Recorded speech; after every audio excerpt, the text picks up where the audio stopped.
Good morning बच्चों। आज जो हम पाठ पढ़ेंगे वह एक पत्र है और पाठ का नाम है गुजरात की सैर। सैर अर्थात भ्रमण, घूमना।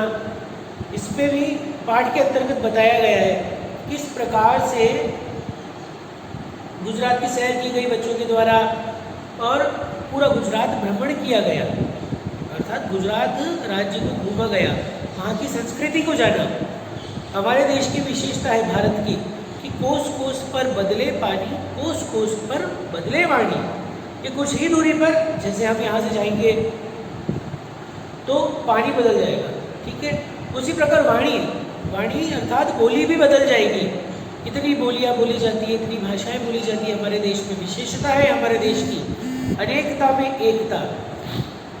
तो इस पाठ के माध्यम से गुजरात की संस्कृति का वर्णन किया गया है। गुजरात में पर्यटन स्थल क्या क्या है, कौन सा त्यौहार, जैसे नवरात्रि में वहाँ पाठ में बताया गया है, नवरात्रि का भी वर्णन आया है। और वहाँ का लोक नृत्य गरबा, उसका भी वर्णन आया है। गिर राष्ट्रीय उद्यान, शेर वहाँ पर खुले घूमते हैं प्राकृतिक वातावरण में, उसका भी वर्णन आया है। इसी प्रकार कई अनेक व्यंजन, खाने की चीज़ों का नाम इसमें आया है, बताया गया है। गुजरात पर्यटन के विषय में बताया गया है। और संदेश, शिक्षा क्या संदेश क्या दे रहा है यह पाठ कि भ्रमण से ज्ञान में वृद्धि होती। भ्रमण अर्थात घूमने से ज्ञान में वृद्धि कैसे होगी? आप किसी अन्य राज्य में गए, वहाँ की संस्कृति को आपको जानने का अवसर मिलेगा। किस प्रकार के लोग हैं वहाँ, क्या पहनावा है, क्या भोजन है, क्या बोली बोली जाती है वहाँ पर, और दर्शनीय स्थल क्या क्या है। हाँ, एक बात और, सोमनाथ मंदिर का भी इसमें वर्णन आया है। सोमनाथ मंदिर के विषय में मैं आपको बताऊं, हमारे देश में 12 ज्योतिर्लिंग अर्थात 12 ज्योतिर्लिंग माने गए हैं, बताए गए हैं कि शिव जी का रूप बताया गया है। तो 12 ज्योतिर्लिंग में से एक सोमनाथ मंदिर भी गुजरात में स्थित है। एक द्वारकाधीश का मंदिर भी इसमें वर्णन आया है। तो आइए इस पाठ को पढ़ते हैं और गुजरात की संस्कृति को थोड़ा जानने का प्रयास करते हैं। आप इस पाठ को पढ़िएगा। एक बात और बच्चों, डेली आप रीडिंग करें, 1 पेज 2 पेज 2 पेज पढ़ें, अपने मम्मी पापा, बड़े भाई बहन किसी को भी बोल करके सुनाएं। इससे आपकी रीडिंग स्किल थोड़ी डेवलप होगी, आपको पढ़ने का मौका मिलेगा और हिंदी सीखने का मौका मिलेगा। जब तक आप हिंदी पढ़ेंगे नहीं तब तक आप बोल नहीं सकेंगे ठीक से।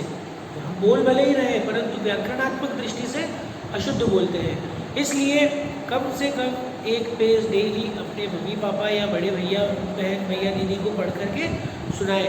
तो आइए गुजरात की सैर पाठ का हम विस्तार से वर्णन करते हैं।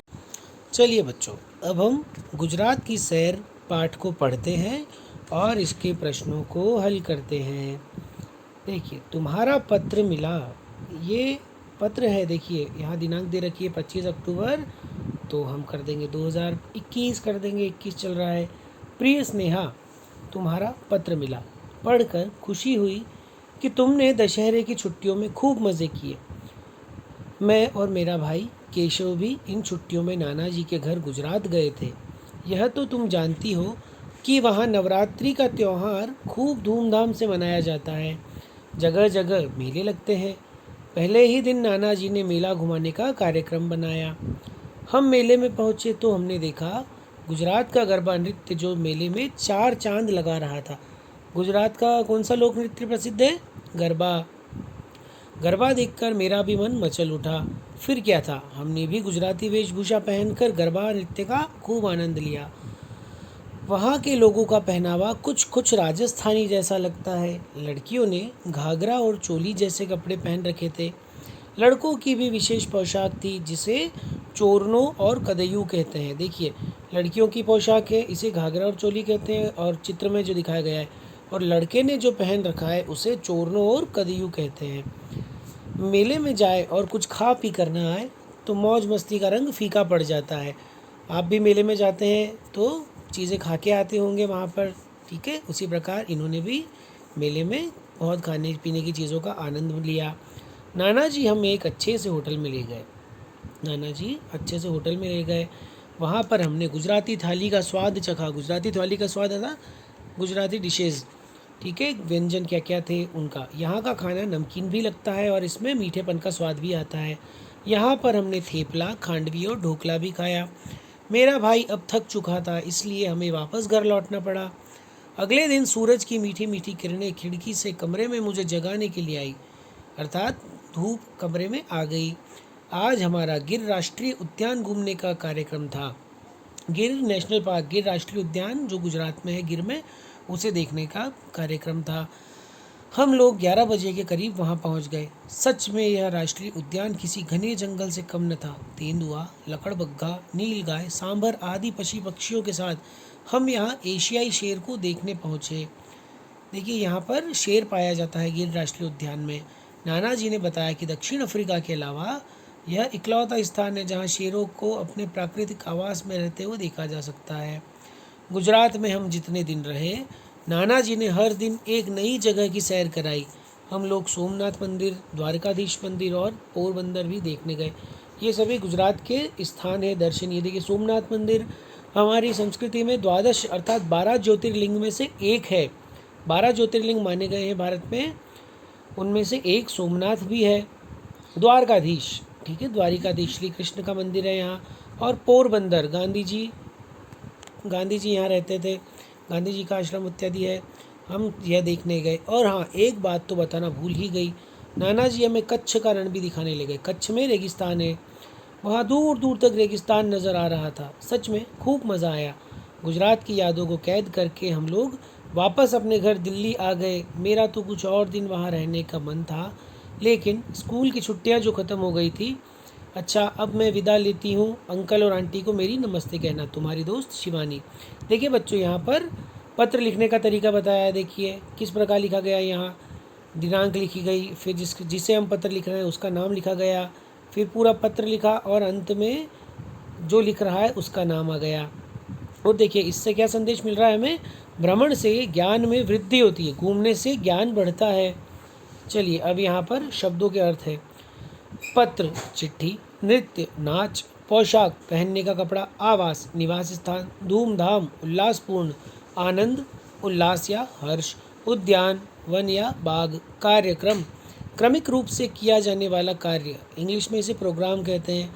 रेगिस्तान, जहाँ दूर दूर तक बालू हो, बालू रेत होती है, ठीक है। प्राकृतिक, प्रकृति से उत्पन्न, इकलौता, अकेला। अब यहाँ पर अभ्यास प्रश्न है मौखिक, इन्हें रहने दीजिए। अभी लिखित प्रश्नों पर हम आते हैं, क्योंकि ये आप करेंगे अपने मन से। सोचिए और बताइए, यह पत्र किसने किसको लिखा। नाना जी ने शिवानी और केशव को कहाँ कहाँ घुमाया। शिवानी और केशव गुजराती कपड़ों में कैसे दिख रहे होंगे, ठीक है। आप सोचिएगा इसे और बस आप इसके बारे में चिंतन कीजिएगा। फिर है, दिए गए वाक्यों में सही या गलत का निशान लगाइए। यह पत्र केशव ने अपने दोस्त को लिखा, नहीं। पहले दिन नाना जी ने मेला घूमने का कार्यक्रम बनाया, हाँ तो सही है। गुजराती पहनावा राजस्थानी पहनावे जैसा है, हाँ सही है। दिए गए प्रश्नों के उत्तर में सही का निशान लगाइए। गुजरात का नृत्य है भांगड़ा, गरबा, कथकली, तो गरबा गुजरात का नृत्य है। गुजरात में कहाँ पर दूर दूर तक रेगिस्तान नज़र आता है। कच्छ, अहमदाबाद, पोरबंदर, तो कच्छ में आता है।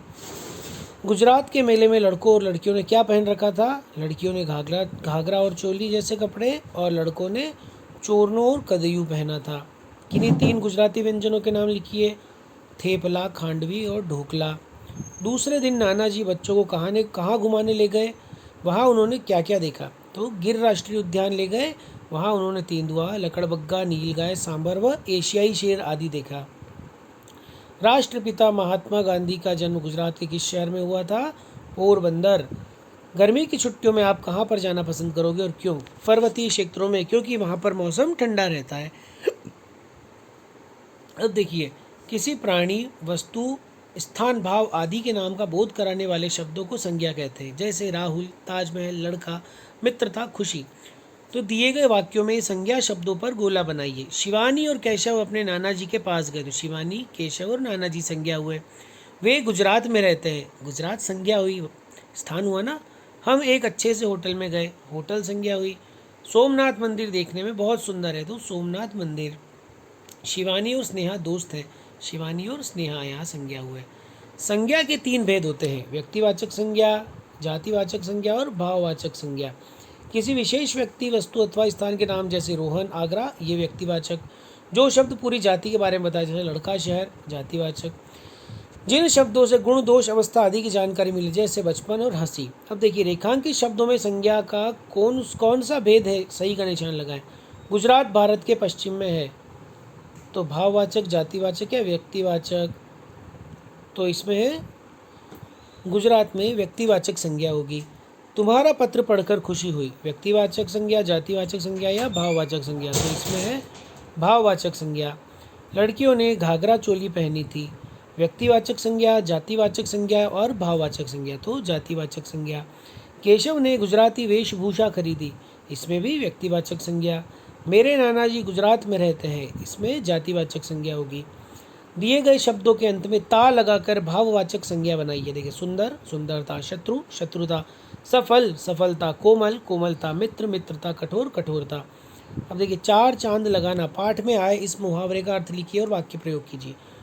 देखिए, शोभा बढ़ा, अर्थ है इसका चार चांद लगाना का शोभा बढ़ाना। वाक्य प्रयोग है, आपने हमारे जन्म दिवस पर मेरे घर आकर चार चांद लगा दिए। अब बच्चों, आप इस पाठ को पढ़ना और प्रश्नों को याद करना, और कोई समस्या, कोई डाउट होता है तो आप मुझसे पूछिएगा। चलिए, बाय।